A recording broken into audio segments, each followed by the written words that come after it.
এমন একটা best friend থাকলে জীবনে আর কী চাই বলেন তো। এই ড্রেসটা হচ্ছে এক আপু অর্ডার করেছিল তার বেস্ট ফ্রেন্ডের বার্থডেতে গিফট করবেন বলে। আর ড্রেসটা এত সুন্দর হয়েছে, বানানোর পরে সামনাসামনি আরও সুন্দর লাগতেছিল। ড্রেসের colour and pattern, each and everything was giving princess vibes. I mean just look at this, এটা কত প্রিটি লাগতেছে তাই না। এটার মেইন ম্যাটেরিয়াল ছিল অর্গানজা আর ফলস ম্যাটেরিয়াল ছিল প্রিমিয়াম কোয়ালিটির সিল্ক।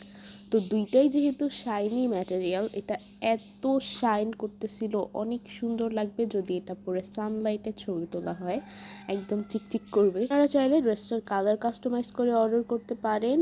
আর এটা কিন্তু সম্পূর্ণ আপু আমাকে বডির মাপ বলে দিয়েছেন, লেন্থ কত লাগবে তাও বলে দিয়েছিলেন। অ্যাকুরেট মাপ অনুযায়ী আমি মেক করেছি। কালার মাপ সব কিছুই কাস্টমাইজ করা যাবে। আর এইটার ঘেরের ব্যাপারে তো না বললেই নয়, প্রচুর ফ্লাফি ছিল আর অনেক ঘের দেওয়া হয়েছে এটাতে।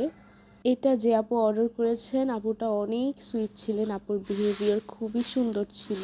ড্রেসের সাথে ম্যাচ করে এরকম একটা হেয়ার ব্যান্ড আমি আপুকে বানিয়ে পাঠিয়েছিলাম, এটা জাস্ট গিফট হিসেবে দিয়েছি। মোস্ট অফ দ্য টাইম যদি আমার হাতে ড্রেস বানানোর পরে বাড়তি সময় থাকে, আমি এরকম ড্রেসের সাথে ম্যাচিং করে হেয়ার ব্যান্ড বানিয়ে আপুদেরকে গিফট করে দেই।